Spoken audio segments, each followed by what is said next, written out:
আমাদের আজকের আয়োজনের সর্বশেষ আলোচক এবং বর্ষা বিপ্লবের অন্যতম ধারক ও বাহক শরীফ ওসমান হাদী ভাইয়াকে। মঞ্চে আসছেন শরীফ ওসমান হাদী ভাই, মুখপাত্র ইনকিলাব মঞ্চ।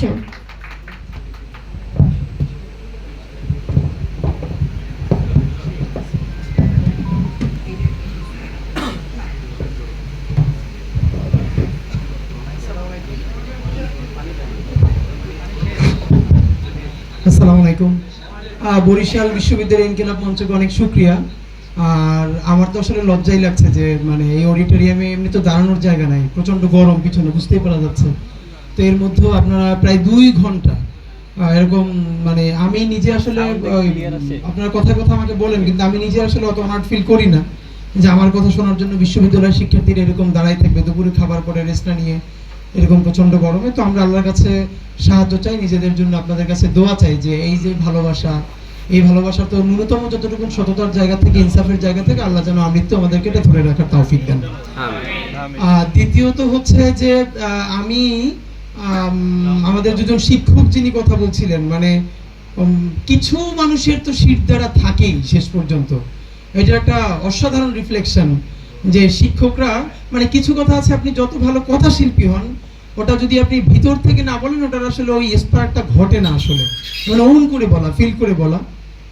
আর সায়েম থেকে শুরু করে ইনকিলাব মঞ্চের যে ভাইয়েরা বোনেরা এই প্রোগ্রামটা করার জন্য এত কষ্ট করলেন, বিশেষ করে আমার এখানে দেশে ভালো লাগলো যে ছাত্র দল, ছাত্র শিবির, ঈশা ছাত্র আন্দোলন, বৈষম্য বিরোধী ছাত্র আন্দোলনের সবাই এসছে। তা আমি তো মূলত ওই যে এনসিপিতে তখন না যাওয়াটা আমার জন্য খুব ঝুঁকিপূর্ণ ছিল, ওই সময়ের ডিসিশনটা নেওয়া যে আমাদের ভাই বন্ধুরা সবাই চলে যাচ্ছে, আমি যাচ্ছি না। তো আমার মনে হচ্ছিল যে পরবর্তী এমন অনেক ঘটনা ঘটবে, কারো না কারো বাইরে থেকে যাওয়া দরকার, যারা ডাকলে সবাই একসাথে অন্তত কথা বলতে পারে। তো এইটা দেখে আমাদের আসলে ভীষণ আমরা আনন্দিত যে আমাদের আরেকটা বড় ঐক্যবদ্ধ ফোর্স হয়তো কাছাকাছি সময় আমাদের একটা চূড়ান্ত লড়াইয়ে নামতে হবে, এটা আমরা টের পাইতেছি। তো যাই হোক, আপনাদেরকে যেটা বলবার আশা সেটা হচ্ছে 18ই জুলাইতে সম্ভবত বরিশাল বিশ্ববিদ্যালয়ে, মানে ঢাকায় বসে আমরা যখন খুব মানে টায়ার্ড যে আসলে একদিন হচ্ছে কি অথবা কিভাবে কি পারবো, তো সেই দিন যখন খবর দেখলাম যে বরিশাল বিশ্ববিদ্যালয়ের সামনে পুরো ফোর্স এসে অলমোস্ট আত্মসমর্পণ করে চলে গেল বরিশাল বিশ্ববিদ্যালয়ের শিক্ষার্থীদের কাছে, মানে এটা অসাধারণ অসাধারণ। আর আমি একটা বলি, আপনারা তো জানেনই যে আমি বরিশালের ছেলে, এই নলছিটিতে আমার বাড়ি। তো এমনিতে আমি আমার এলাকা সম্বন্ধে কোনোদিন ভালো ধারণা পোষণ করি না, এটা অনেস্টলি বলি।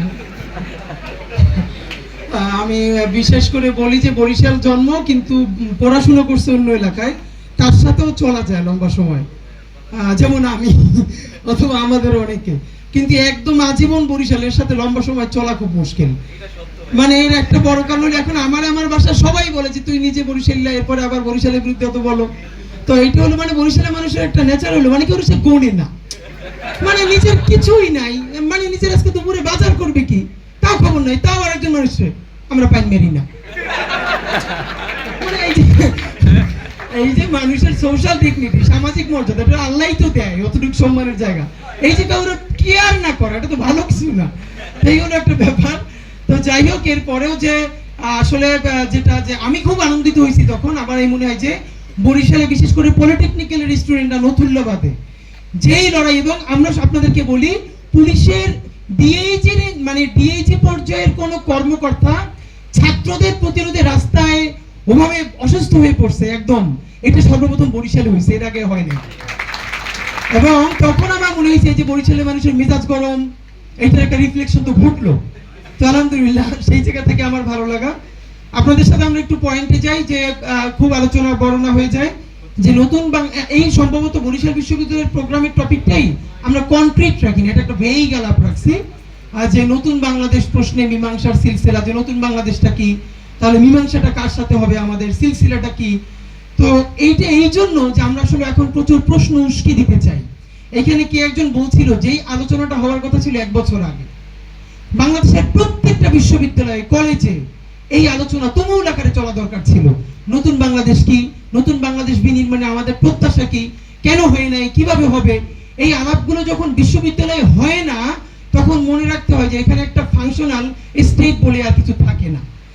এখন আমাদের যেটা আরো বলছিলেন যে গত 15 বছরে, আবারও বলি এই সময় প্রচুর অরাজকতা আছে, মূলত এই সরকার আসলে কোনো সরকার না, এখানে সরকারের মধ্যে সরকার আছে। আমরা একটা সামনে সরকার দেখতে পাই, পিছনে আরো কয়েকটা সরকার আছে। আলটিমেটলি হলো এখানে কোনো সরকার ফাংশনাল নাই, এটা হলো সত্য কথা। এই যে সরকার ফাংশনাল নাই, আমরা একটা শক্তিশালী সরকার গঠন করতে পারলাম না, আমাদের এখন সবার একটা আনন্দ হলো ইউনুসকে অথবা আরো 2-4 জনকে দায় দিয়ে তারপরে নিজে বসে থাকা। আমি আপনাদেরকে বিনীত জিজ্ঞাসা করি, ধরেন ইউনুস শতভাগ ফেল করলো, ইন্টারিম ফেল করলো, যারা জুলাইয়ের বড় মুখ তারাও ফেল করলো, কেউ কেউ মারা পড়লো অথবা কেউ বিদেশ চলে গেল, এরপর বলেন আপনার কি, মানে এইবার আপনার লাইফ আপনি কিভাবে ডিল করবেন? ধরেন আমরা সবাই মিলে একটা গণ তওবা করে হাসিনার কাছে তওবা অনুষ্ঠানের আয়োজন করলাম, যেভাবে সিদ্ধেশ্বরী কলেজের এক মেয়ের ফোন কল আসছিল যে শেখ হাসিনার বলতেছে যে আমরা বুঝি নাই, আমাদেরকে এরকম করে আনছে, তো মাপ চাইতেছে। আমরা বাংলাদেশ থেকে একটা গণ তওবা বা গণ ক্ষমা দিলাম দিল্লির কাছে, তো সবাই তওবা টবা করে বাসায় ফিরে গেলাম। তো এরপর কি ধরেন, মানে উনি আপনাকে মাথায় তেল পানি দিয়ে ঘুম পাড়িয়ে দিবে, উনি আপনাকে চুমু খাবে, মানে হোয়াট নেক্সট? তারপর কি? এটা ওই জিন্নের কথা মনে পড়লো, যে এই জিন্নে তো সারা জীবনে নামাজ কালাম পড়তো না, তো তার এক বন্ধু তার অনেক রিকোয়েস্ট করে একদিন নামাজ ট্রেনিং দিছে, বলে আমি সামনে দাঁড়াই, তুমি পিছনে, আমি যা যা করি তুমি তাই করো। এরপরে রুকুতে গেছে, দেখে দিছে। এখন সিজদায় গিয়ে তোর চোখে দেখা যায় না, এখন সিজদার মধ্যে জিন্নে জোরে জোরে বলতেছে what next, what next, what next, এরপর কি করবা বলো?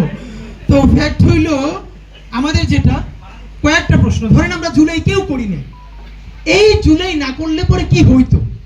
আপনারা আমার বলেন, আবরার একমাত্র একটা ফেসবুক পোস্ট দেয়া ছাড়া এই দুনিয়া এসে কোন বিপ্লবটা করছিল? কিচ্ছু করে নাই।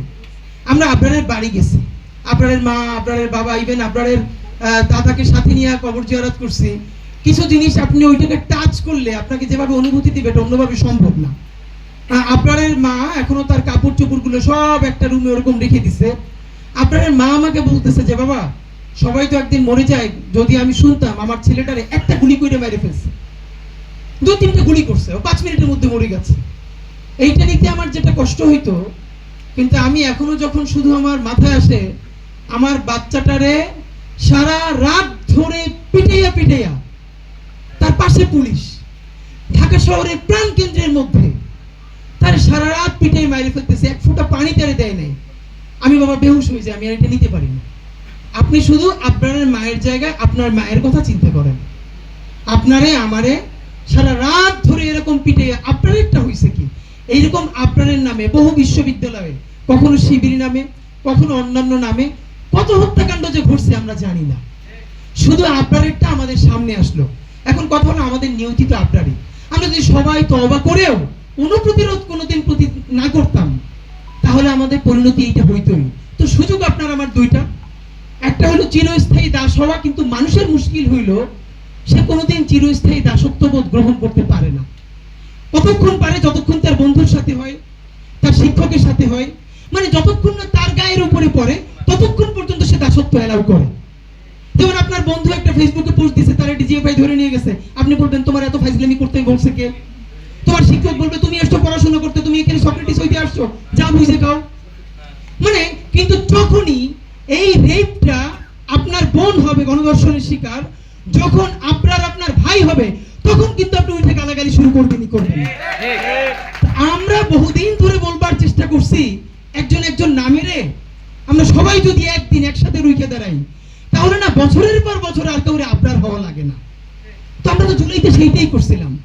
এই যে আমাদের ডান বাম বাইনারি, এই যে ইসলামিস্ট, এরপরে আবার সেকুলার, কমিউনিস্ট, দেখেন হাসিনার পুরো প্রজেক্ট ছিল বাংলাদেশকে এত প্রান্তিক করে ফেলা, কেউ যেন কারো পক্ষে না দাঁড়ায়। মানে ইনসাফের প্রশ্নটা এখান থেকে শতভাগ নির্মূল করে দেওয়া হয়েছে। অথচ ইনসাফের ধারণা কি? আমরা হাজারবার যে কথাটা ইনকিলাব মঞ্চ থেকেও বলি, আমরা আমার শত্রুর সাথে ইনসাফ চাই। এইটার পরবর্তী বলে আমরা আওয়ামী লীগের সাথে ইনসাফ চাই। এখনো বলছি, যেই আওয়ামী লীগ, যেই ছাত্রলীগ সরাসরি গণহত্যা করে নাই, ধর্ষণ করে নাই, আয়নাঘর করে নাই, গুম করে নাই, খুন করে নাই, টাকা পাচার করে নাই, ফিলোসফিক্যালি আওয়ামী লীগ করা কোনো অপরাধ হইতে পারে না। ফিলোসফিক্যালি আওয়ামী লীগ করা তো কোনো অপরাধ হইতে পারে না। আমি দেখবো তার ক্রিমিনাল অফেন্স আছে কিনা, সে কোনো অপরাধ করেছে কিনা। যদি সে না করে, তাহলে অবশ্যই আমরা তাকে রাজনীতিতে না প্রত্যেকটা জায়গায় স্পেস দিতে চাই, কিন্তু সেটার তো একটা রিকনসিলিয়েশনের প্রক্রিয়া আছে। আপনারা জানেন পৃথিবীর যত সব দেশে গণহত্যা হয়েছে, অনেক দেশে গণহত্যার পরে রিকনসিলিয়েশন হয়েছে। ইভেন ম্যান্ডেলা থেকে শুরু করে পৃথিবীর অনেক জায়গায় রিকনসিলিয়েশন হয়েছে। এইখানে রিকনসিলিয়েশনের আলাপটা শুরু করা হয়েছে অত্যন্ত অসততার সাথে, বিচার করবার আগে। মনে রাখবেন, দুনিয়ার যত জায়গায় রিকনসিলিয়েশন হয়েছে তার আগে গণহত্যার বিচার নিশ্চিত করা হয়েছে। আমাদের এখানে বিচার কই? 1টা বছর হয়ে গেছে, এখন পর্যন্ত বিচার তো দূরের কথা, 1000-এর অধিক পুলিশের বিরুদ্ধে মামলা করেছে শহীদ পরিবার। যেসব পুলিশের সরাসরি প্রমাণ আছে, তারা বিনা উস্কানিতে আন্দোলনকারীদের বুকে অথবা মাথা বরাবর গুলি করেছে। মাত্র 46 জন পুলিশকে গ্রেফতার করা হয়েছে, বাকিদেরকে গ্রেফতারও করা হয়নি। সেই 46 জনের মধ্যে অনেককে জামিন দেওয়া হয়েছে। গত 15 দিন আগে এরকম একটা শহীদ পরিবার রাজশাহী, সে তার মা রাস্তায় গড়াগড়ি করে কান্না করছে, কারণ সে 5 জনের বিরুদ্ধে মামলা করেছিল। 4 জনকে আগে স্থানীয় পলিটিক্যাল পার্টির বিভিন্ন শেল্টারে খালাস দেওয়া হয়েছে, মানে জামিন দেওয়া হয়েছে। সর্বশেষ যে পুলিশ গ্রেফতার ছিল তাকেও জামিন দেওয়া হয়েছে। জামিন দেওয়ার একদিন পরে সে ভারতে পালিয়ে গেছে। এবার আপনি বয়ানটা চিন্তা করেন, আপনারা কেউ মানে বলতে পারবেন গত 15 বছরের কথা বাদ, গত 1 বছরে বাংলাদেশের তো প্রত্যেকটা মিডিয়া স্বাধীন, প্রত্যেকটা শত শত টক শো করছে, সিরিজ আলাপ করছে। দেখেন কোথায় কোন বাচ্চারা 15-20 জন মিলে কাউকে গালিগালাজ করছে, এটা তো মব নিশ্চয়ই। এখন মুশকিল হইল 15-20 জন বাচ্চা যদি এস্টাবলিশমেন্টের বাইরে গিয়ে গালিগালাজ করে, এটা হলো মব।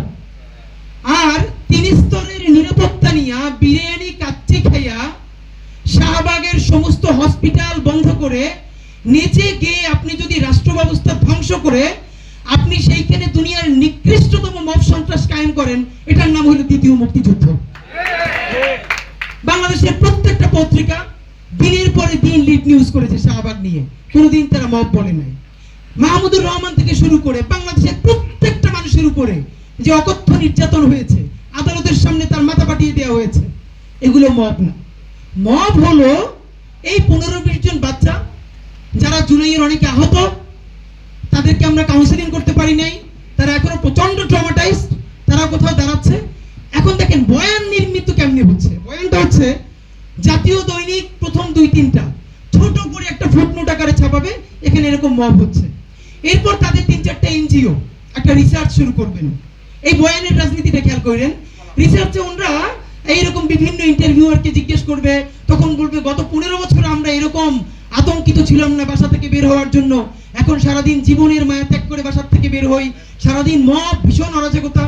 এরপর তারা সেন্টার ফর পলিসি ডায়ালগ অথবা বড় কোনো একটা হাউজে এই রিপোর্টটা উপস্থাপন করবেন বিরাট একটা সেমিনার দিয়া। সেখানে বলা হবে গত এত বছরে এই সব থেকে বেশি মব হয়েছে এবং এতজন মানুষ এই সাক্ষী দিয়েছে। এইটা হবে সকালবেলা। ঠিক ওই দিন সন্ধ্যার পর থেকে বাংলাদেশের মিনিমাম 10টা টিভি এই পত্রিকাকে উদ্ধৃত করে টকশো শুরু করবেন। আজকে অমুক পত্রিকা নিউজ করেছে সব থেকে বেশি অরাজকতা হয়েছে এই সময়, আপনি কি মনে করেন?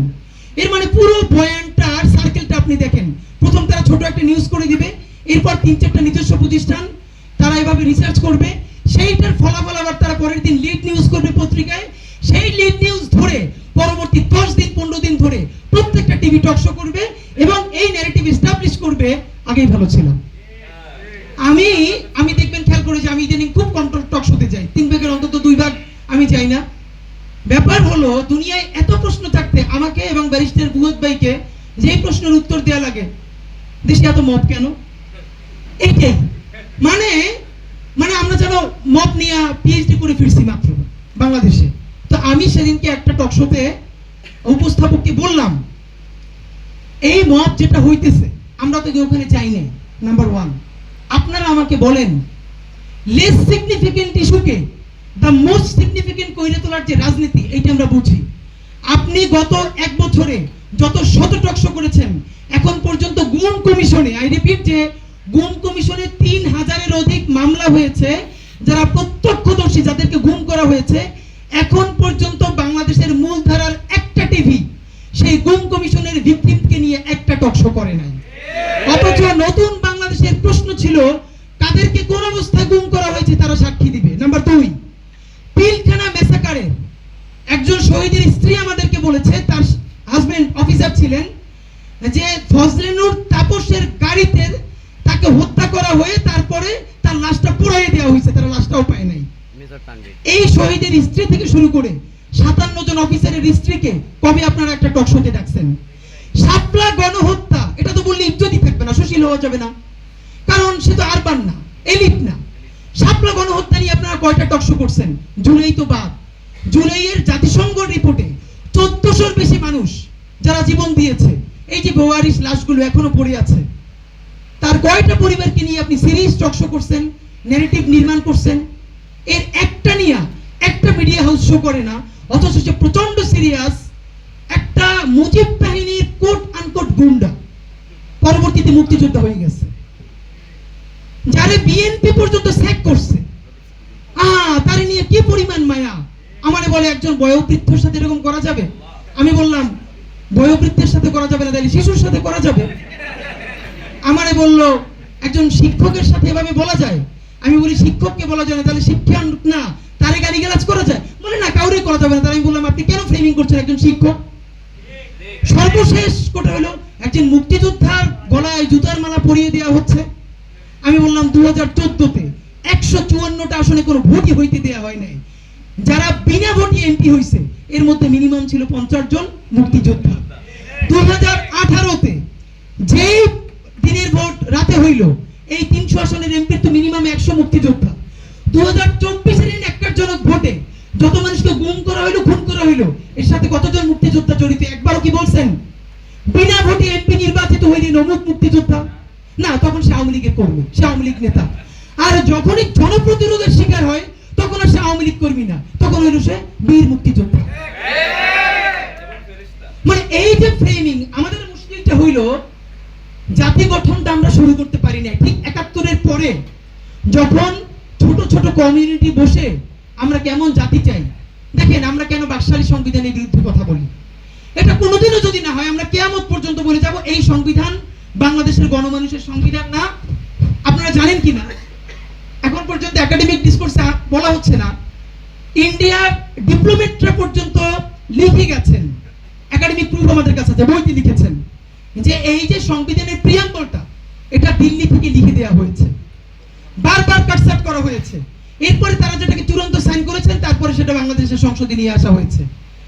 নাম্বার 2, যে মিথ্যা কথাটা ডক্টর কামাল সাহেবরা বলেন ওনারা বাংলাদেশের সংবিধান রচনা করেছেন। প্রথমত হলো পৃথিবীর কোন দেশে কোনো ব্যক্তি সংবিধান রচনা করে না, দেশের সংবিধান রচনা করে সেই দেশের জনগণ।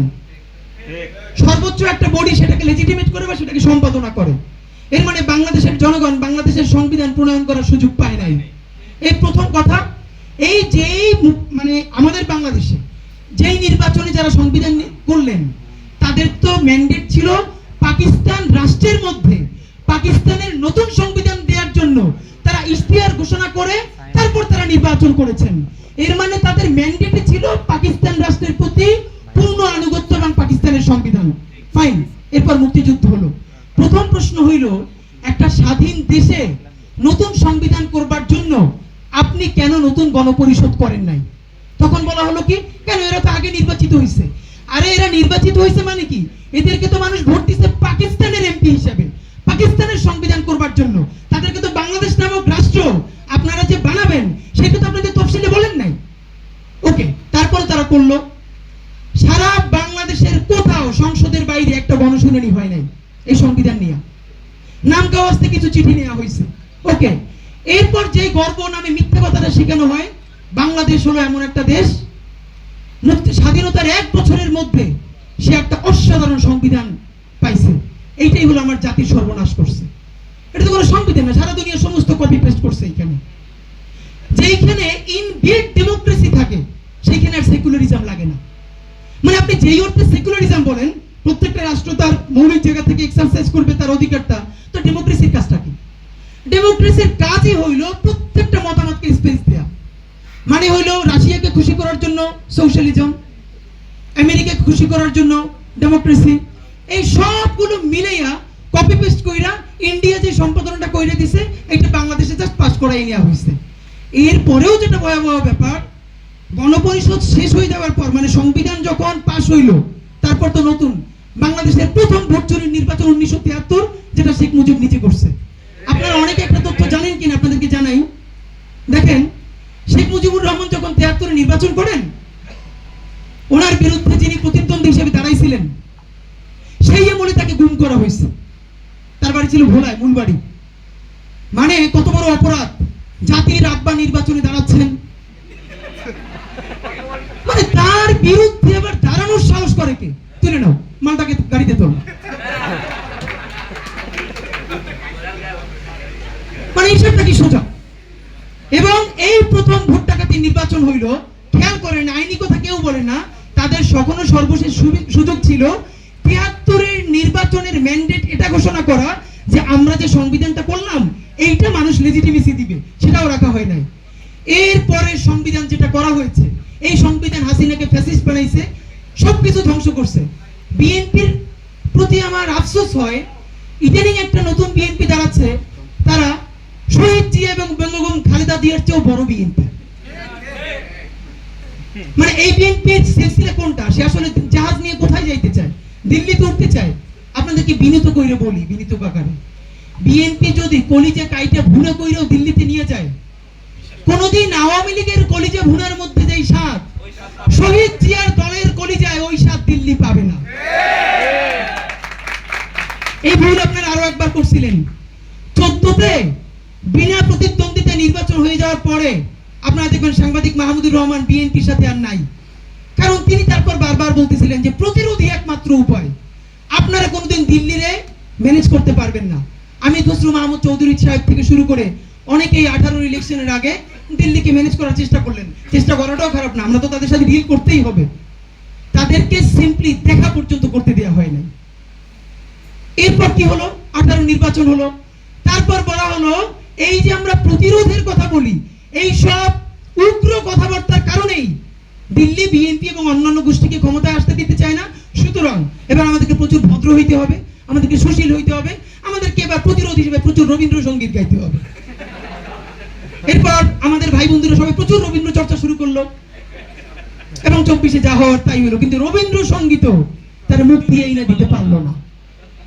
সর্বশেষ এই বাচ্চারা গালিগালাজ নিয়ে আর নজরুল সঙ্গীত নিয়ে যখন নামলো, তখনই কেবল দিল্লির দুয়ার ভেঙে আমাদের মুক্তি আসলো। এই সত্য কথা বলতে আপনাদের দ্বিধা কোথায়? এত লজ্জা কিসের? আপনারা কোনো ডিপ্লোমেসি এটা ওয়ার্ক করে নাই। আজকে জাতিসংঘ বলি, আমেরিকা বলি, যত স্টেক হোল্ডারের কথা বলি, আমাদের বাচ্চারা, আপনি ভাবেন আল্লাহ কি পরিমাণ অসীম সাহস আমাদের মধ্যে দিল। একটা ছেলের চক্ষু উপড়ে গেছে, সে বাম হাত দিয়ে চেপে ধরে তারপরও মিছিল করতেছে, মিছিল থেকে সরতেছে না। মানে আপনি চোখ বন্ধ করে ভাবেন এটা কোন সময় আমরা এই সময় পাড়ি দিয়ে আসছি। আমাদের আফসোস, আমরা এই মেমোরিকে তাজা থাকা অবস্থায় আমরা নতুন বাংলাদেশ গড়ার জন্য পুরোপুরি দাঁড়াইতে পারি না।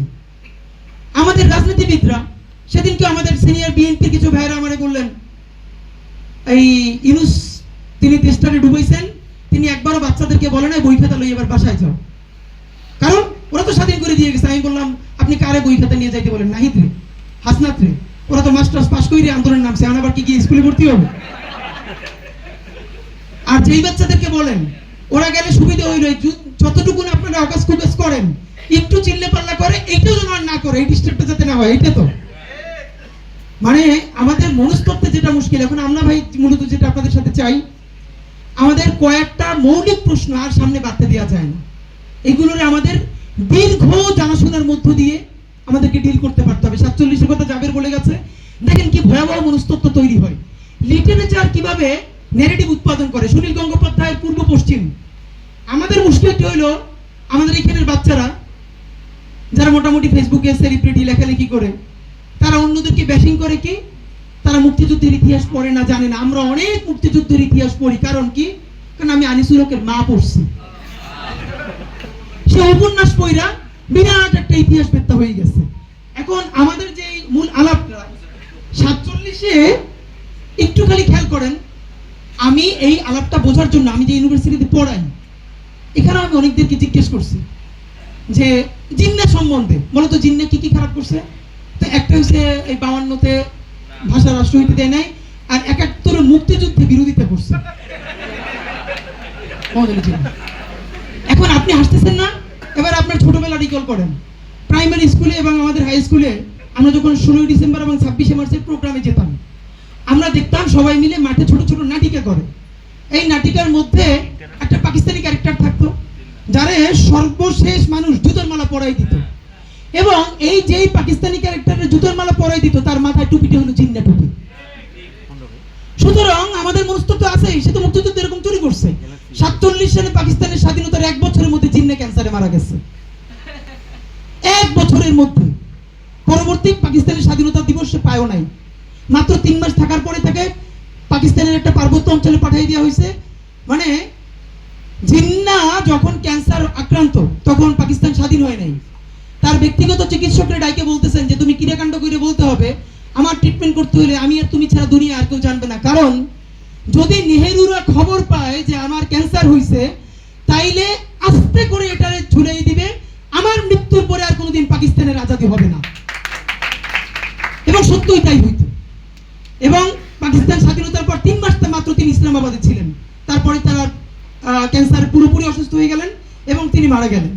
আমাদের প্রশ্ন সেইটা না, আমাদের প্রশ্ন হইল আর একটা মিথ্যা বয়ান যে এখানে পৃথিবীর ইতিহাসে একমাত্র ভাষার জন্য জীবন দিছে কারা? বাঙালিরা। দেখেন আপনি আমি এইখানে বসে যত মিথ্যা আভিজাত্যর মধ্য দিয়ে নিজের একটা বিরাট জায়গায় নিয়ে যাই, পাশের দেশের অথবা পৃথিবীর অন্য কেউ এইটা নিয়ে তো প্রশ্ন চলবে। জয়া চ্যাটার্জি যে বই লিখেছেন বাংলা ভাগ হলো, ক্যামব্রিজের অন্যান্য টিচাররা যারা ভারতের তারা যে এই প্রশ্ন তুলেছেন, আমরা সেই প্রশ্ন ডিল করবো কি দিয়ে?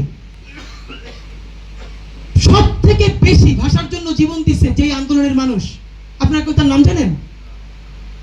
দেখেন এখানে আমরা একমাত্র লড়ছি কার বিরুদ্ধে? এই পাকিস্তানের বিরুদ্ধে, উর্দুর বিরুদ্ধে। অথচ হিন্দির বিরুদ্ধে লড়তে গিয়া 70 জনের অধিক তামিল জীবন দিছে ভারতে, এই গল্প আমাদের কোথাও নাই। উর্দু এবং হিন্দি যখন ভারত এবং পাকিস্তানের প্রশ্ন, তখন দু জায়গায় ঝামেলা। দুইটা মিথ্যা বলে কিভাবে আমাদের ইতিহাস আড়াল করা হয়েছে দেখেন।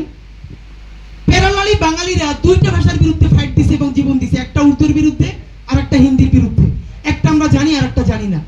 উর্দুর বিরুদ্ধে বাংলাদেশি বাঙালিরা যে জীবন দিছে সেটা আমরা জানি।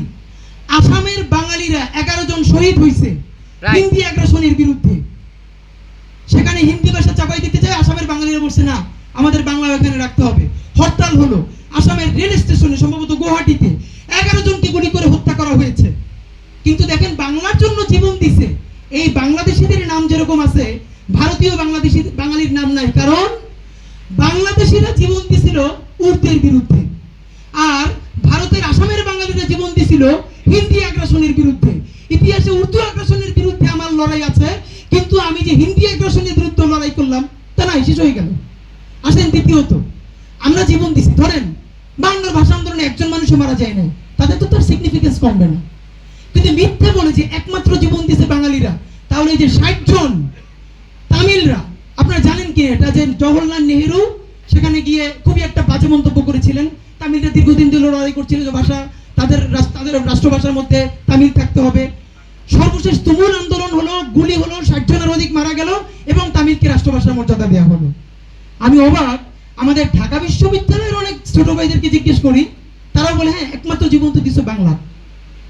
এর মানে আমার ভাইয়েরা পাশেই ভারতীয় আধিপত্যবাদের বিরুদ্ধে যে দীর্ঘ লড়াই করতেছে, সেই লড়াই আমার বইতে নাই, আমার জানাশোনায় নাই, আমার গল্পে নাই। নতুন একটা সিনেমা বানাইছে ইন্ডিয়া, আপনারা দেখছেন কিনা কারো চোখে পড়ছি না, সিনেমার নাম হলো তেহরান। সিনেমার অনেক গল্পের ছোট একটা প্লট বলি। তেহরানে ইরানের সব লোক মোটামুটি ভালো, একটা গ্রুপ খুব খারাপ, যারা ইসরায়েলের নারীদেরকে মারতেছে, নারীদের শরীর ঝলসে যাচ্ছে। এখন তেহরানের কোন গ্রুপটা যারা ইসরায়েলের নারীদেরকে হত্যা করতেছে, এটা পোট্রে করা হয়েছে কেমনে জানেন? যেই গ্রুপটা খারাপ তাদের পিছনে লেখা ফ্রি প্যালেস্টাইন। আপনি খেয়াল করেন, এখন ইসরায়েল তো ওখানে হাজার হাজার কোটি টাকা বিনিয়োগ করেছে, কারণ ইসরায়েলের ওই সফট পাওয়ারটা নাই। সে জানে যে ইন্ডিয়ান সিনেমার হাজার হাজার মানে লক্ষ কোটি দর্শক আছে, সুতরাং তারা বিনিয়োগ করলো আর তারা এটাকে এক্সিকিউট করলো। এর মানে ফ্রি প্যালেস্টাইন যার সামনে লেখা সে সন্ত্রাসী, তারে হত্যা করে শুধু নারীদেরকে পোড়াই দেয়। এখন আমাদের বক্তব্য হইল, একটা কথা আপনাকে বলি, যে কোনো জাতির লড়াইকে দুর্বল করে দেওয়ার জন্য শুধু দুইটা জিনিস দরকার। তারা এটা ফিল করাইতে হইবে তার কোনো ইতিহাস নাই, নাম্বার 2 তার নিজস্ব কোনো সংস্কৃতি নাই। এই দুইটা যদি আপনি এস্টাবলিশ করে ফেলতে পারেন, সেই জাতির আর কিছু নাই। এই যে আমাদের ইতিহাস নাই, প্রমাণ দেখেন আওয়ামী লীগের বলে না যে ওরা এত বুদ্ধিজীবী, কিন্তু এইটা আমাদের কেউ বলতে পারে না। 1000 বছরের শ্রেষ্ঠ বাঙালি জাতির জনক বঙ্গবন্ধু শেখ মুজিবুর রহমান, 1000 বছরের, কিন্তু তার সেলিব্রেশন শুরু থেকে 1971। মানে সে হইল 1000 বছরের শ্রেষ্ঠ বাঙালির পিতা, কিন্তু তার প্রথম সেলিব্রেশন হইল 50 বছর আগের। দেখেন নিজের মধ্যে কি পরিমাণ প্যারাডক্স, কি পরিমাণ মানে কন্ট্রাডিকশন কাজ করতেছে। আমাদের যেটা মুশকিল হইল, দেখেন এই বাংলা শুধু স্বাধীন তো আজ থেকে না, মুঘল আমলের সব থেকে শক্তিশালী সময়ও এইখানের বাংলার 12 ভূঁইয়া রিশেখা এমন নাকানি চুবানি দিছে মুঘলদেরকে যে তারা সমঝোতা করে যেতে বাধ্য হয়েছে। আমরা বাংলার জমিন আজকে থেকে স্বাধীন না তো, আমাদের স্বাধীন চেতা মনস্তত্ত্ব আজকে থেকে না তো, আমাদের দীর্ঘ লড়াই, আমাদের সংগ্রাম। আপনারা জানেন কিনা যে তিতুমির যেদিন চূড়ান্তভাবে লড়াই করেন এবং শহীদ হন, তখন বাঁশের কেল্লার বিপরীতে তো কামান এসে, তিনি জানেন আজকে শহীদ হবেন। তো তিতুমির যুদ্ধে নামার আগে তার সকল সহযোদ্ধাদের সামনে একটা বক্তৃতা করেছিলেন, এবং এটা খুবই সিগনিফিকেন্ট একটা বক্তৃতা, যেটা আমাদের সামনে আসতে দেওয়া হয় না। তিনি বলেছিলেন, বন্ধুরা আমার, আজকে আমরা সবাই শহীদ হয়ে যাব, এটা মোটামুটি নিশ্চিত। তাহলে এখন এরপরও কি আমরা লড়াই করব? হ্যাঁ, আমরা লড়াই করব। আমরা লড়াই করব এই কারণে, কাউরে না কাউরে প্রতিরোধ গড়ে তুলতে হবেই যদি মুক্তি আনতে চাও। আমরা যদি আজকে শহীদ হই, তাহলে হয়তো 200 বছর পরেও আমার সন্তানরা মুক্তি পাবে। আর আমরা যদি আরো পরে শুরু করি, তাহলে দাসত্ব আরো দীর্ঘায়িত হবে। সেদিন যদি তিতুমির, আমরা অনেকে বলি তিতুমির কি বোকা, কামানের সামনে বাঁশ নিয়ে দাঁড়াইছে, কিন্তু তিতুমির যদি ওই বোকামিটা না করতো, 1947 তাহলে ওই সময় আসতো না, আরো 500 বছর পরে আসতো। সুতরাং বিপ্লবীদের চালাক হয় কম, চালাকি বুদ্ধি দিয়ে বিপ্লবী হয় না। যারা মানুষের জন্য মুক্তি আনে, তারা নিজের জীবনকে জাহান্নাম বানাইয়াই আনে। নিজের জীবনে জান্নাত রেখে কেউ অন্যের জীবনে জান্নাত আনতে পারে না। দেখেন, আপনারা ইসমাইল হোসেন সিরাজের গ্রানাডার শেষ বীর একটা বিখ্যাত বই আছে, এর মধ্যে একটা ক্যারেক্টার আছে আবু মুসা। আমাদের এই গল্পগুলো তো আমাদেরকে জানতে দেওয়া হয় নাই। আপনারা কি কেউ চিন্তা করে দেখছেন যে যে ইউরোপ আজকে এত পশ, এত এলিট, এই ইউরোপে স্যানিটারি ল্যাট্রিন ইউজ করা শিখাইছে প্রথম মুসলমানরা। ইতিহাস বলতেছে মুসলমানদের মধ্যে যখন লেডি ডক্টর ছিল, তখন ইউরোপের মানুষ স্যানিটারি ল্যাট্রিন ইউজ করা শিখে নেয়। পুরো ইউরোপে প্রথম আলো যেটাকে বলে, এক্স্যাক্টলি লাইট, সেই লাইট জ্বালাইছে আমাদের আলহামরা স্পেনে। 750 বছর ধরে একটা জনপদকে তারা শাসন করছে। কিন্তু ঠিক কোন কারণে আমাদের সেখানে এরকম বিরাট পরাজয় ঘটলো? যেদিন চূড়ান্তভাবে স্পেন বিজয় মানে দখল হবে, আবু মুসা যুদ্ধের সাথে সাইজা ঘর থেকে বের হইতেছে। তার বউ বলে, যাও কই? বলে, আমি যুদ্ধ করতে চাই। বলে, তুমি পাগল নাকি? তোমার তো মাইরে ফেলবে 1 মিনিট। তখন বলবো, আমি তো মরতেই চাই। বলে, মানে? তখন বললো যে আমি আমার ইতিহাসের দায়ে এই নিয়ে মরতে চাই না যে দখলদাররা এই স্পেনকে বিনা রক্তপাতে বিজয় করছে, আমি এইটাতে হইতে দিতে চাই না। আমি অন্তত একজন আবু মুসা হইলেও সামনে বুক পাইতে দিয়ে দাঁড়াইতে চাই, যেন ইতিহাস কোনোদিন বলে যে দখলদাররা বিনা রক্তপাতে স্পেনকে দখল করতে পারে নাই। সেই আবু মুসা এবার হয়ে নামছিল আমাদের আবু সাইদ। আমাদের মুখ ধরে, ওরা তো জানতো না জুলাই আসবে। আমি আপ্লুত হয়ে যাই। অনেকে বলে তোমরা ইমোশনাল হয়ে যাও কেন? আমাদের বড় ভাইরা বুঝাইতে পারি না কোন প্র্যাকটিক্যাল পলিটিক্যাল সায়েন্সে আমাদের বাচ্চারা এই যুদ্ধে নামছিল, যারা জানবে যে এই মুক্তি আমাদের আসবে। কোন পলিটিক্যাল সায়েন্টিস্টকে হিসাব করে বলছে এই মুক্তি আমাদের আসবে? না, বলে না। বলছে হাসিনা মরার আগে আর কোনো মুক্তি নেই। সুতরাং আমরা যে প্রশ্নটা সামনে আনতে চাই, আমাদের নতুন সাংস্কৃতিক বয়ান যদি আমরা তৈরি না করতে পারি, বয়ান নতুন হবে না। আমাদের দীর্ঘ ঐতিহ্য আছে, আমাদের সংস্কৃতি আছে, কিন্তু কিভাবে সেই সংস্কৃতি হবে? এইখানে দিল্লি বিরোধী বক্তৃতা গিয়া আমি বাসায় যাব, শুনবো আমার বোন হিন্দি গান শুনতেছে। একটা প্যারাডক্স, বরিশাল থেকে 3-4 মাস আগে ঢাকায় যাচ্ছি গাড়িতে, তো পিছন থেকে শুনলাম, খেয়াল করতেছি যে একজন আমাদের ইনকিলাব মঞ্চের একটা সংবাদ সম্মেলন শুনতেছে। এই শোনার কতক্ষণ পর, লম্বা জার্নি তো, এরপরে দেখি যে উনি একটা হিন্দি গানও শুনতেছে। এখন আপনি কোনোদিন ইম্পোজ কইরা কাউরে হিন্দি গান শুনাইতে বন্ধ করতে পারবেন না, এটা হবে না। ইম্পোজ কইরে পারলে উর্দু এইখানে পারতো, হয় না। আমাদের নিজস্ব মনস্তত্ত্ব দাঁড় করাইতে হবে, আমাদের সাংস্কৃতিক চর্চা বাড়াইতে হবে। মুশকিল হইল এইখানে সংস্কৃতি মানে বুঝো না শুধু নাটক, গান, সিনেমা, কবিতা, নাচানাচি। অথচ সংস্কৃতি কি? What we are. আমরা যেভাবে ভাত খাই, আমরা কথা বলি, আমরা হাঁটি, চলি, বলি, এটাই তো একটা জাতির সংস্কৃতি। এইখানে মুসিবতটা হইল সিভিলাইজেশন আর কালচার এক করে ফেলানো হয়েছে। সিভিলাইজেশন হচ্ছে হোয়াট উই হ্যাভ, আমাদের আছে কি, আর কালচার হলো হোয়াট উই আর, আমরা যা। আপনি যদি এইখানে আমাদের কারো সাংস্কৃতিক বয়ান দিতে বলেন, তাহলে সে শুরু করবো আমাদের 72, আমাদের 69, আমাদের 71, এরপরে এইটা। মানে এটা তো আমাদের ইতিহাস, আমাদের সভ্যতার অংশ, এটা তো সংস্কৃতি না। সংস্কৃতি আমরা কিভাবে খাই, কিভাবে বলি? এই যে আমি এখন শোতে বলছিলাম জয়া হাসানেরা আজীবন এইখানে থাইকা এই ভাষায় কথা বললাম, 1 মাস কলকাতায় গিয়া কয়টা সিনেমার পার্শ্ব অভিনেত্রী হিসেবে অভিনয় কইরা তারপরে যখন বাংলায় ফিরে আসে, এরপরে সে কলকাতার বাংলা বলে। যা হয়েছে না? এই যে নুসরাত ফারিয়া, আপনারা কি মনে করেন এই যে নুসরাত ফারিয়া এবং জয়া হাসানরা এটা এমনি এমনি আইসা বলেন না? এই যে এভাবে আইসা বলবে, এই জন্যই তাদেরকে ওইখানে সিনেমা একটু একটু কাস্ট করানো হয়। আপনি এইখানে কতটুকু ডেলিভারি দিবেন তার উপরে ওইখানে আপনি আরেকটু স্টেক দেওয়া হয়। কিন্তু মুশকিল হইল কলকাতা নিজে যখন ভারতে অচ্ছুত, কলকাতার মানুষ দিল্লিতে বাসা ভাড়া দেয় না, বস্তি ছোট কয়েকটা পিছাচ্ছে। এইখানকার বাংলাদেশিরা তখন বড়লোক হওয়ার জন্য তারা কলকাতায় গিয়ে ভিড় করতে চায়। আমরা বলেছি ঢাকার সাথে একমাত্র ডিলিং হবে দিল্লির সাথে। কিসের কলকাতা?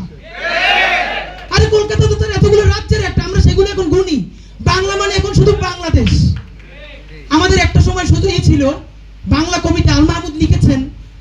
আমাদের যখন কবিতায় আল মাহমুদ শামসুর রহমান এত বড় করে দাঁড়ান নাই, তখন কবিতা নামে যে ম্যাগাজিনটা কলকাতা থেকে বের হইতো, সেইখানে আমাদের এখানকার কারো একটা কবিতা পাবলিশ হইল, এটা সম্মানের জন্য ছিল। কিন্তু আমাদের সেই সময়টা সর্বশেষ আল মাহমুদ, শামসুর রহমান, এই পুরো গ্রুপটা 60-এর দশক কবিতাকে বহু আগে কলকাতা থেকে মুক্ত করে ঢাকায় নিয়ে আসছে। কবিতা এখন আমরাই সেরা। আমাদের মুশকিল ছিল আমাদের গদ্য সাহিত্যে আমাদের এখানকার প্রকাশকরা পশ্চিমবঙ্গের উপর ডিপেন্ডেন্ট ছিল। এই একটা জায়গায় আমি বলতে চাই, হুমায়ুন আহমেদ শুধু একজন লেখক না, মহান লেখক। এইখানকার মানুষ সুনীল গঙ্গোপাধ্যায়, সমরেশ মজুমদার, তাদের বই আইনে আইনে বিক্রি করতে হইতো, কারণ এখানে ওরকম বড় গদ্য শিল্পী দাঁড়ায় না। Humayun Ahmed is the man, বাংলার প্রথম কথা সাহিত্যিক, যিনি লেখার 1 বছর আগে প্রকাশকরা তার টাকা দিয়ে রাখতো, এরপরে সে লিখতো না, এরপরে তারা চায়না বা কোথাও ঘুরেই আনতো, বলতো বইয়ের নামটা বলে যান, প্রচ্ছদ করে রাখি, এই ঘুরে এসে স্মৃতিকথা লিখে দিবেন, বই মেলায় বেঁচে ভালাবে। এখন কথা হইলো এটা কতটা বড় কাজ হয়েছে। সবসময় তো বড় কাজ হওয়া ইম্পর্টেন্ট না, কিন্তু বাংলাদেশের পাঠকরা বাংলাদেশি লেখকের বই কিনবার জন্য 21শে বই মেলায় সকাল থেকে হাজার হাজার মানুষ লাইন ধরে, এবং পুলিশে এসে সেই লাইনটা নিয়ন্ত্রণ করতে হয়। এই তো আমরা প্রথম আবার বাংলাদেশে ফিরছি। এখন হুমায়ুন আহমেদের জন্য আমার আফসোস অন্যটা। সুনীল গঙ্গোপাধ্যায় আর হুমায়ুন আহমেদের যদি আপনি দুই পাশে রাখেন, এই দুজনের অসীম একটা শক্তি আছে। আপনাদেরকে বলি যে সুনীল গঙ্গোপাধ্যায়ের একটা বিখ্যাত উপন্যাস আছে সেই সময় প্রায় 800-900 পেজের উপন্যাস, যেখানে তারা বেঙ্গল রেনেসার কথা বলেছে, ভীষণভাবে গ্লোরিফাই করেছে তাদের ক্যারেক্টারগুলোকে, যে আর মাইকেল মধুসূদন দত্ত থেকে শুরু করে বাকি প্রত্যেকটা ক্যারেক্টারকে গ্লোরিফাই করেছে। একজন মাত্র কথা সাহিত্যিক বাংলাদেশে ছিলেন যিনি চাইলে এইটার এন্টিথিসিস হিসেবে বাংলাদেশে বয়ানটারে দাঁড় করাইতে পারতেন, কিন্তু আমাদের তো এটা কালেকটিভ ফেলিউর। আমরা হুমায়ুন আহমেদের মনস্তত্ত্বে এই জিনিসটা ঢুকাইতে পারি নাই। আপনি দেখেন জ্যোৎস্না ও জননীর গল্পের মতো একটা উপন্যাস হুমায়ুন আহমেদ যে লিখছে, এরপরে আর কে এরকম একটা ভালো উপন্যাস লিখতে পারছে? না, কেউ তো পারে নাই। তার যে মধ্যাহ্ন উপন্যাসের মধ্যে আমাদের যে গরু জবাইয়ের রাজনীতি, আমাদের এক সেকুলার বন্ধু বলতেছিল যে এই বাংলাদেশের মুসলমানরা হলো সব থেকে উস্কানিওয়ালা মুসলমান। বলে কেন? বলে সারা দুনিয়া আমি ঘুরছি, কোথাও মুসলমানরা এই গরু জবাই দেয় না, কোরবানি দেয়, তো কেউ দুম্বা দেয়, কেউ খাসি দেয়, কেউ ইটে দেয়, আর এখানকার মুসলমানদের খালি গরু দেওয়াই লাগবে অন্যদিকে ট্রিগার করার জন্য। তো এই যে আমার সেই বন্ধু জানে না যে আজ থেকে 400-500 বছর আগে শুধু গরু জবাই দেওয়ার অপরাধে একজনের সন্তানরে নিয়ে জবাই করে ফেলা হয়েছে। সুতরাং সেইটারে প্রতিরোধ কইরা গরু জবাইয়ের রাজনীতিটাই আমাদের আসল রাজনীতি। এটা শুধু খাওয়ার মজার জন্য না, এটা তো সে বুঝে ওঠে না। আপনি যখন গরু জবাইয়ের জন্য আমার সন্তানকে জবাই করতেছেন, তখন আপনার বিরুদ্ধে আমার রাজনীতি হইলে আমি গরু জবাই দিয়ে আপনার বিরুদ্ধে বিদ্রোহ করব। সেই রাজনীতিতে আমাদের বাচ্চারা এবার করলো। গত 16 বছর ধরে পান থেকে চুন খসলে রাজাকার, তুই রাজাকার, তুই রাজাকার, তোর বাপের রাজাকার, 14 গোষ্ঠী রাজাকার। আমাদের বাচ্চারা এই প্রথম বললো আমার রাজাকার বইলেই যেহেতু বারবার আয়নাঘর করো, গুম করো, খুন করো, তো আমি রাজাকার, তোর সমস্যা কি? এখন আমাদের যেটা করতে পারতে হবে, বাংলাদেশের যে প্রশ্নগুলো ডিল করতে পারা, দেখেন কিভাবে হয়। 47 আমার এবং মনস্তত্ত্ব দেখেন, আমি একজন, আমার এলাকার এক ছোট ভাই লেখালেখি করে, দেখি তুমুল, ওরে এলাকায় সবাই খুব লেখালেখি চিন্তার জন্য পছন্দ করে, তো ঝগড়া লাগাইছে যে 47-এর ভাগ খুব ভুল ছিল। এই ভুল বলবার পর এখন অন্য যারা অত আর্গুমেন্ট পারে না তারা ওরে ধরছে, কিন্তু প্রচন্ড জ্ঞান দিতেছে। তো আমি পাশ থেকে যাওয়ার সময় কতক্ষণ দাঁড়াই শোনার চেষ্টা করলাম যে আসলে ও কি বলে। এরপরে ওরে আমি একা ডেকে বললাম, তুমি কালকে ওইখানে যা বলতেছিলা, এটা তো তুমি একটা উপন্যাসের কথা বলছো, শুধু সুনীল গঙ্গোপাধ্যায় পূর্ব পশ্চিম। দেখেন ইতিহাস, ভাই আমি খুব ফ্যাক্ট নিয়ে বলি, ইতিহাস কোনো নির্মোহ ব্যাপার নয়, ইতিহাস কোনো একাডেমিক ফ্যাক্ট নয়, ইতিহাস হলো রাজনীতির ব্যাপার। যে বিজেতা হয়, যার হাতে ক্ষমতায় থাকে, সেই ইতিহাস তৈরি করে। আমাদের আফসোস হইল আমরা যতবার রাজনৈতিক বিজয় পাইছি, একবারও আমরা আমাদের মতো করে আমাদের সংস্কৃতি তৈরি করতে না পারার কারণে আমাদের সাংস্কৃতিক বিজয় আসে নাই। আর সাংস্কৃতিক বিজয় না আসা পর্যন্ত দুনিয়ার কোনোদিন রাজনৈতিক বিজয় স্থায়ী রূপ লাভ করে না। প্রমাণ দেখেন, চায়না আজকে দাঁড়িয়েছে শুধু সে একটা কালচারাল রেগুলেশন করছিল। আমাদের এখানকার মনস্তত্ত্ব কি, আমরা কি একটা কালচারাল রেগুলেশন করতে পারছি? সেই ছেলে বলতেছে যে 47 ভুল ছিল, তখন আমি তারে শুধু বললাম 47 যে ভুল ছিল, 47-এ তো কাশ্মীর স্বাধীন হয়ে যাওয়ার কথা ছিল, হয় না, ভারতের সাথে রয়েছে। তো কাশ্মীর এখন কি কি ভালো আছে আপনারা জানেন কিনা? কবি আব্দুল্লাহ শিকদারের অসাধারণ একটা বই আছে, হারিয়ে যাওয়া হায়দ্রাবাদ। এটা নিয়ে আমরা নতুন করে পাঠচক্র শুরু করব। আমাদের লক্ষ লক্ষ তরুণরা জানে না আজকের যে হায়দ্রাবাদ ইন্ডিয়ার বড় রেভিনিউয়ের জায়গা। 1947 সালে হায়দ্রাবাদ ভারতের কোনো অংশ ছিল না, হায়দ্রাবাদ ছিল একটা স্বাধীন রাষ্ট্র। সেই স্বাধীন রাষ্ট্র কিভাবে ছিল? হায়দ্রাবাদের রেভিনিউ এত বেশি ছিল যে সে আশেপাশের রাষ্ট্রকে রেভিনিউ ধার দিত। তার 7 থেকে 8 বছর পর নেহেরু তুমুল অপারেশন চালাইয়া হায়দ্রাবাদ দখল করে নিল। এখন কেউ জানে না যে হায়দ্রাবাদ কোনোদিন স্বাধীন রাষ্ট্র ছিল। এই হায়দ্রাবাদে ভারত দখল করছে। আমরা জানি হায়দ্রাবাদ তো ভারতেরই। হায়দ্রাবাদের যেই ক্যাপাসিটি ছিল সেই রুইখে দাঁড়াইতে পারে নাই। 47-এ যদি আজকে এই পূর্ব পাকিস্তান না হইতো, বাংলাদেশ হওয়া দূরের কথা, আজকে আমরা একটা কাশ্মীর হইতাম, কাশ্মীর, আমরা একটা হায়দ্রাবাদ হইতাম। সুতরাং 47 হয়েছিল বইলেই 71-এ বাংলাদেশ নামক একটা রাষ্ট্র হয়েছে আমাদের। অথচ আমাদের বাচ্চাদেরকে 47 নিয়ে গ্লানি শিখানো হয়। তো তাদেরকে একবার প্রশ্ন করে না 47 যারা হয় নাই তাদের আজকে ভারতে কি অবস্থা। বরং তো এই 47 প্রশ্ন আমাদের মীমাংসা করা দরকার। আমাদের 71 প্রশ্নের মীমাংসা তো কয়েকবার হয়েছে, কিন্তু ওই যে পুরনো প্রশ্ন বারবার তুমিও জানো আমিও জানি, অমুক তমুক পাকিস্তানি।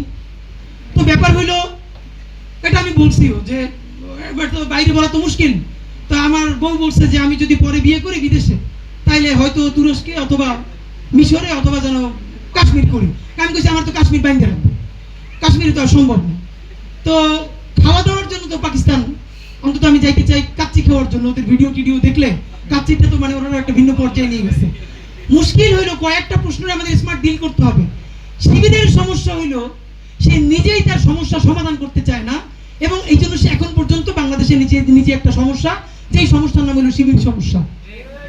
আমরা ঢাকা বিশ্ববিদ্যালয়ের 4 জন আমাদের ডাকসুতে লড়তেছে আগামীকাল।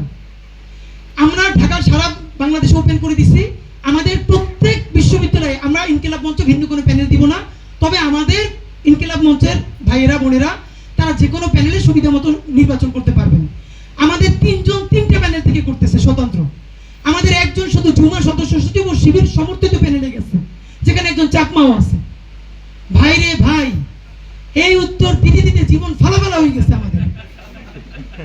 এখন প্রশ্ন হইলো, শিবির নিজেই এই সমস্যার তো সমাধান করতে পারে না, তারে এখনো সে বললে, শিবির বললে সে ইনেয়া বিনেয়া ঘুরে ফিরিয়া, সে কম শিবির, সে ছোট শিবির, সে শিবিরের বন্ধু।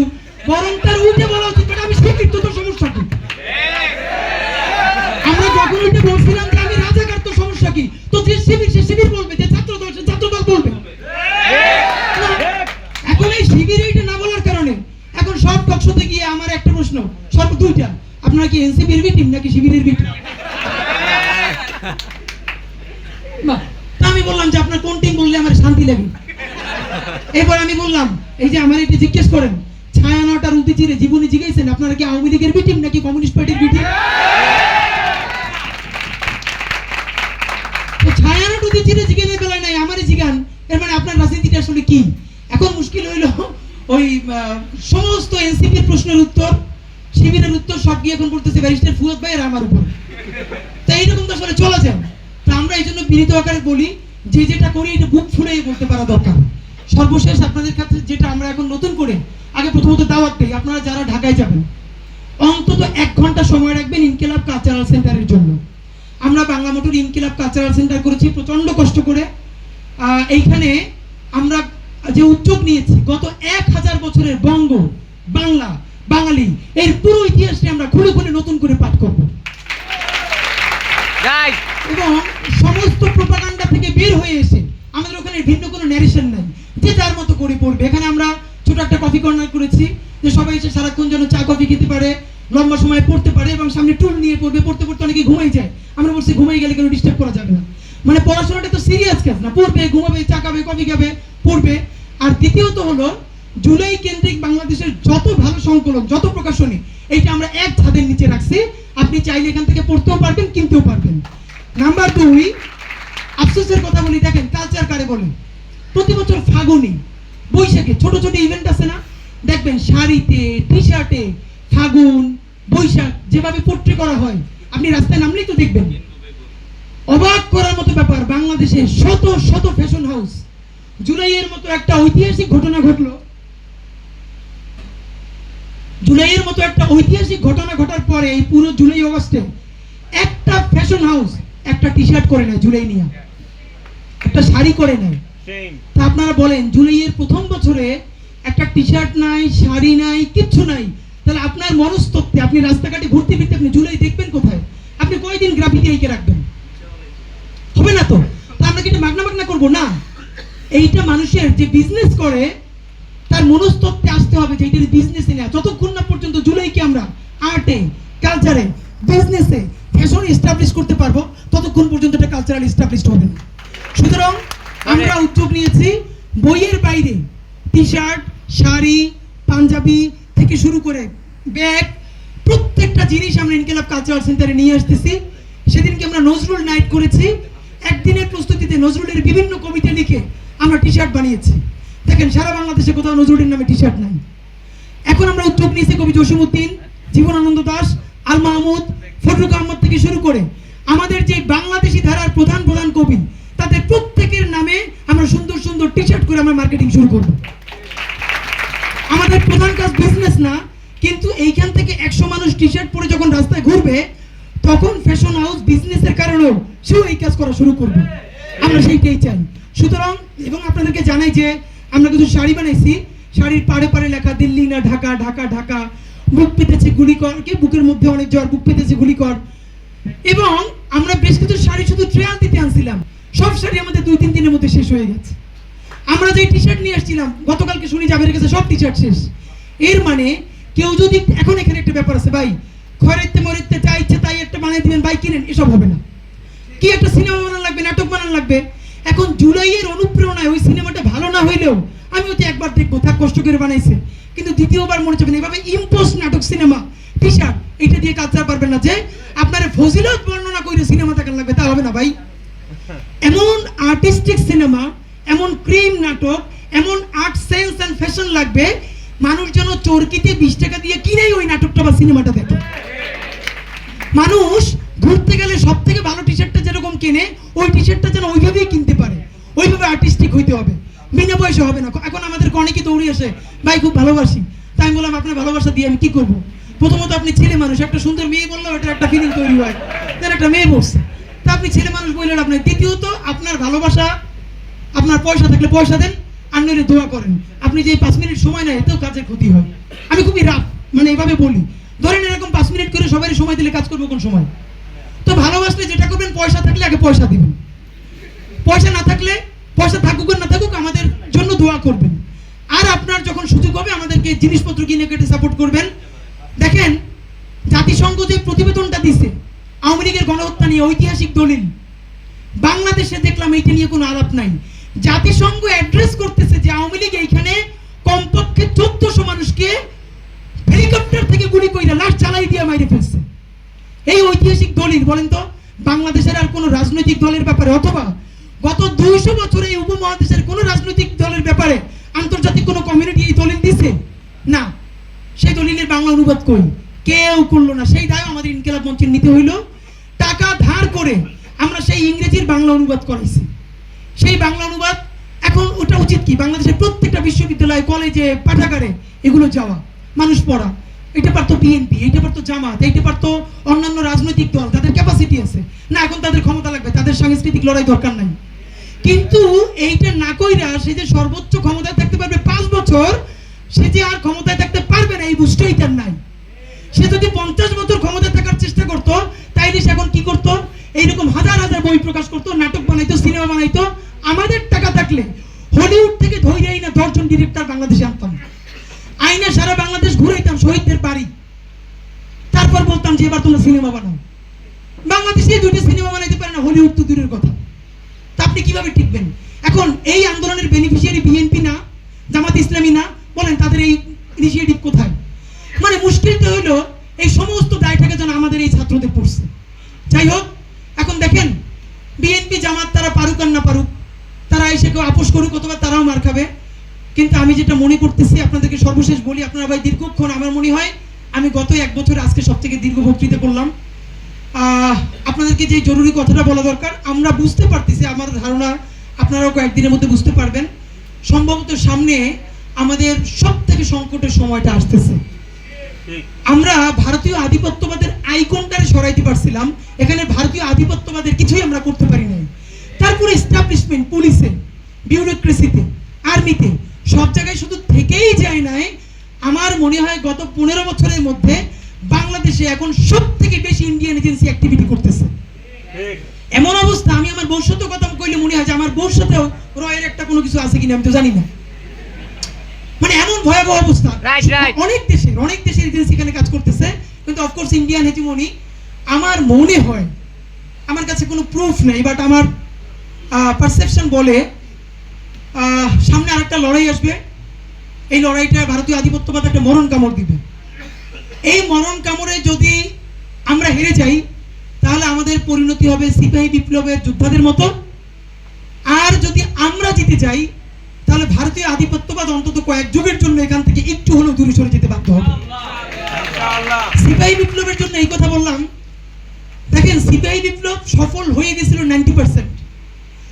বর্গ হিন্দু, আবার বলি বর্ণ হিন্দু, জমিদার হিন্দুদের হিপোক্রেসিতে সর্বশেষ আমাদের ব্যর্থতা। সিপাহী বিপ্লব যদি সফল হইতো, তাহলে ফরাসি বিপ্লব এবং রুশ বিপ্লবের মতো আন্তর্জাতিক আরেকটা বিপ্লব হইতো আমাদের সিপাহী বিপ্লব, যেখানে হিন্দু মুসলমান বুকের সাথে বুক মিলিয়ে ব্রিটিশদের বিরুদ্ধে লড়াই করছিল। আপনারা জানেন, সিপাহী বিপ্লবে আমরা হেরে যাবার পর গ্র্যান্ড ট্রাঙ্ক রোডে এমন কোনো গাছ নাই যেই গাছের ডালে ডালে সিপাহী বিপ্লবের যোদ্ধাদেরকে ঝুলিয়ে ফাঁসি দেওয়া হয় নাই। জগন্নাথ বিশ্ববিদ্যালয়ের বিপরীতে যে ভিক্টোরিয়া পার্ক, বর্তমানে বাহাদুর শাহ পার্ক, আপনারা লঞ্চ থেকে নামলে ওইখানে 5 মিনিট দাঁড়াবেন, দাঁড়ায় দেখবেন যে স্তম্ভের মধ্যে অনেক শহীদদের নাম লেখা আছে। এই বাহাদুর শাহ পার্কে প্রকাশ্য দিবালোকে সিপাহী বিপ্লবের যোদ্ধাদেরকে টানাইয়া ফাঁসি দেওয়া হয়েছে গাছের সাথে। শুধু তাই না, 3 দিন 4 দিন ধরে তাদের লাশটা গাছে ঝুলিয়ে রাখা হয়েছে, যাতে এই বঙ্গের মানুষ দেখে শিক্ষা নেয়, আর কোনোদিন বিদ্রোহ বা বিপ্লব করলে এরকম গাছের সাথে ঝুলে ফাঁসি হবে। শুধু তাই না, যারা যুদ্ধ করছেন অনেকের বাবারে, অনেক ভাইরে পর্যন্ত তাদের সাথে গাছের সাথে লটকে ফাঁসি দেওয়া হয়েছে। বন্ধুরা আমার, সেই সিপাহী বিপ্লবে হারার পর পরবর্তী আজাদি আসতে আমাদের 100 বছর লাগছে। আপনাদেরকে শুধু একটা মেসাকারের খবর জানাই, ব্রিটিশরা যে 200 বছরে এখানে যত মেসাকার করছে, তার প্রথম 100 বছরে সে তেমন কিছু করতে পারে নাই। সে শুধু সিস্টেমে আঘাত করছিল, সে মৌলিক কাঠামো ধ্বংস করতে পারে নাই। যখন আমরা সিপাহী বিপ্লব করলাম এবং সর্বশেষ আমরা পরাজিত হইলাম, পরবর্তী 100 বছরে এমন কোন হত্যাকাণ্ড, জঘন্য কাজ নাই ব্রিটিশরা এইখানে আমাদের বিরুদ্ধে চালায় নাই। আমরা এবার যেটা করেছি অসমাপ্ত বিপ্লব। এটা বিপ্লব হয় না, আমরা একটা গণ অভ্যুত্থান করেছি। এখন তারা প্রতি বিপ্লব করবার চেষ্টা করবে, হয়তো সেটা আর্মির মধ্য দিয়ে, অথবা সিভিলিয়ানদের মধ্য দিয়ে, অথবা সামনে ইলেকশনে বড় 5-6টা ফিগারকে হত্যা করার মধ্য দিয়ে। আপনাদেরকে শুধু এটা জানাই, ইতিমধ্যে কংগ্রেসে আগামী ইলেকশনের আগে বাংলাদেশ বড় ফিগার যারা ভারতীয় আধিপত্যবাদের বিরুদ্ধে কথা বলে, তাদেরকে কন্ট্রাক্ট কিলিং দেওয়া হয়েছে। এটুকুন আমরা খুবই বেশ গুরুত্বপূর্ণ কিছু জায়গা থেকে আমরা এখন পর্যন্ত এটুকুন জানছি যে ভারতীয় আধিপত্যবাদের বিরুদ্ধে যা সোচ্চার, এমন বেশ কিছু ফিগারকে তারা কন্ট্রাক্টিং এর চেষ্টা করছে যাতে করে আওয়ামী লীগের পুরো ফোর্সটা নতুন শক্তি নিয়ে আবার বাংলাদেশে নামতে পারে, এবং যেই পুলিশ এখন পর্যন্ত জিম বাইরে আছে তারা যেন তাদের পক্ষে স্টেপ নিয়ে নিতে পারে। বন্ধুরা আমার, আমরা যদি চুপ করে থাকি দুইটা হইতে পারে, যে জুলাই যা করছি আর করবো না। আপনি যদি হাত ধুইয়া ওঠেন আপনার নাম কিন্তু খাতায় ইতিমধ্যে গেছে। বাঁচার একমাত্র উপায় লড়াই, লড়াই এবং লড়াই। আপনি যদি লড়াই না করে এবার যাই করেন আপনি ওকে হত্যা করা হবেই। সুতরাং বন্ধুরা, যেই ফর্মেই কোনো প্রতিবিপ্লব করার চেষ্টা করা হোক, আমার মনে হয় এই আমরা আমাদের শত্রুকে চিনেছি, যেটা আমরা জুলাই আগস্টে চিনি। যেহেতু আমরা আমাদের শত্রুকে চিনেছি, আমরা এবার চাই বাংলাদেশের প্রত্যেকটা বিশ্ববিদ্যালয়ে নতুন বাংলাদেশের প্রশ্ন, মীমাংসা, সিলসিলা এইটা নিয়ে তুমুল আলোচনা হোক, পাঠচক্র হোক। ভাই, এরকম বড় প্রোগ্রামে ভালো কথা বলা যায় কম। আপনাদেরকে বিনীত অনুরোধ করে যাই, আমার লাস্ট মিনিটে 5 জন 10 জন 20 জন করে আপনার প্রচুর পাঠচক্র শুরু করেন। ভাই, বড় সেমিনার হলে সিগনিফিকেন্ট আলাপ হয় না। আমি আপনাদেরকে আবারও বললাম, সামনে মিডিয়া থাকে, অনেক কথা বলা যায় না, কোনটা কখন ছড়াই দিবে, এখানে কোনটা কিভাবে ফ্রেমিং হবে। আপনারা নিজেরা ছোট ছোট করে পাঠচক্র শুরু করেন। আবুল মনসুর আহমেদের শুরু থেকে শেষ পর্যন্ত পুরোপুরি ভাজা ভাজা করে ফেলেন। আমাদের গত 1000 বছরের লড়াই, আমাদের সিপাহী বিপ্লব, আমাদের শরিয়াতুল্লাহ, তিতুমির, মঙ্গল পান্ডে, মুন্সি মেহেরুল্লাহ, আমাদের 47 নতুন করে পড়তে শুরু করেন, যেন প্রত্যেকটা বিশ্ববিদ্যালয়ে তুমুল আলোচনা শুরু হয় নতুন বাংলাদেশ প্রশ্নে। যদি সেই গ্রুমিং শুরু হয়, ইনশাআল্লাহ যেই ফর্মে যারা কুচক্র করতেছে, আমি বলতেছি না, আমরা কিছু কিছু জানতেছি, আমরা প্রত্যাশা করি সরকার তাদের ব্যাপারে প্রথম আওয়াজ দেখ। আপনাদেরকে বরিশাল বিশ্ববিদ্যালয় থেকে দ্বিতীয় ফেজে আজকে প্রথম বলে গেলাম, প্রফেসর ইউনূস সাহেব যদি চূড়ান্ত কোন স্টেপ নিতে পারেন সাহস নিয়ে, আমরা বলেছি আপনি সাহস না নিলে হবে না। শুধু বারবার ছাত্ররা মার খাবে আর উপদেষ্টা পরিষদ বিদেশে পালাবে, তা হবে না। আপনি যদি 1 হাত নামেন, আমরা 10 হাত নামবো ইনশাআল্লাহ। আপনারা যদি বুক পেতে দেন, আমরা জীবন উপরে ফেলবো, কিন্তু আপনারা আগে প্রমাণ করে দেখাইতে হবে যে আপনি ভারতীয় আধিপত্যের বিরুদ্ধে আপনি লড়তে চান, সেটা আপনাকে অনিষ্টে দিয়ে প্রমাণ করতে হবে। বন্ধুরা, আমাদেরকে এখন যেটা লাগবে, সেই লড়াই হওয়ার আগ পর্যন্ত প্রচুর পড়াশোনা করতে হবে। আমাদের বাংলাদেশ প্রতি মানুষের বোঝাপড়া কম, আমাদের পড়াশোনা কম, আমরা নতুন করে বড় করে পড়তে জানি না, শিখি না। সুতরাং যেদিন রাস্তায় নামার ডাক আমরা দিব, সেদিন আমরা ঘর থেকে বের হয়ে আসবো। এর আগে আজকে থেকে আপনি বিপ্লবে আছেন, সেই বিপ্লবের প্রথম সূচনা আপনি নতুন করে আবুল মনসুর আহমদ পড়া শুরু করেন শূন্য থেকে। গত 200 বছর, তারপরে 500 বছর, 1000 বছর নতুন করে পড়তে শুরু করেন। আগামীর যেই বাংলাদেশ গড়তে আমরা চাই বন্ধুরা, আপনি আমি আমরা সবাই মারা যাব। আজ থেকে মারা যাই, 50 বছর পরে মারা যাই, কিয়ামত পর্যন্ত এই বাংলার জমিনটা কিন্তু থাকবে। আপনি যদি আপনার সন্তান, তার সন্তান, পরবর্তী প্রজন্মকে এইরকম আধিপত্যবাদের মধ্যে জেলখানায় দেখতে না চান, তাহলে বরং আমরা চলেন সাহস করে মইরে যাই। আমরা যদি মইরে যাইতে পারি, তাহলে আমাদের সন্তানেরা বেঁচে যাবে। আর আমরা যদি যে কোনো ভাবে দাসত্বের খত নিয়ে বাঁচতে চাই, তাহলে আমরা দাস হয়েই মরবো, কিন্তু আমাদের সন্তানরাও দাস হয়ে বেঁচে থাকবে। এটা কোনো জীবন না বন্ধু। সুতরাং সেই লড়াইয়ের প্রথম ফেজ যোগ্যতা অর্জন করতে হবে।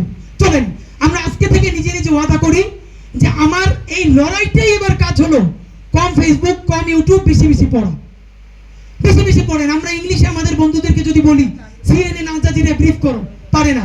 যদি বলে আরবিতে ব্রিফ করো, পারে না। এই যে আমাদের বিরুদ্ধে কালচারাল ফ্যাসিস্টরা যে ন্যারেটিভ দেয়, চলো ডিবাঙ্ক করি, পারে না। আজকে বাংলাদেশে একটা ইনকিলাব মঞ্চ কেন বলেন? জুলাইয়ের মতো ঐতিহাসিক একটা গণঅভ্যুত্থানের পরে কমপক্ষে 100 ইনকিলাব মঞ্চ হওয়ার কথা ছিল বাংলাদেশে। একটা ইনকিলাব মঞ্চ কেন? কমপক্ষে 100 ওসমান হাদির দরকার ছিল, একটা ওসমান হাদি কেন? শুধু ওসমান হাদি, হাসনাত, ফুয়াদ আব্দুল, এরকম 5-7 জন কেন? শহীদ হয়েছে 1400-র বেশি, লড়াই করবে এই 3-4 জন।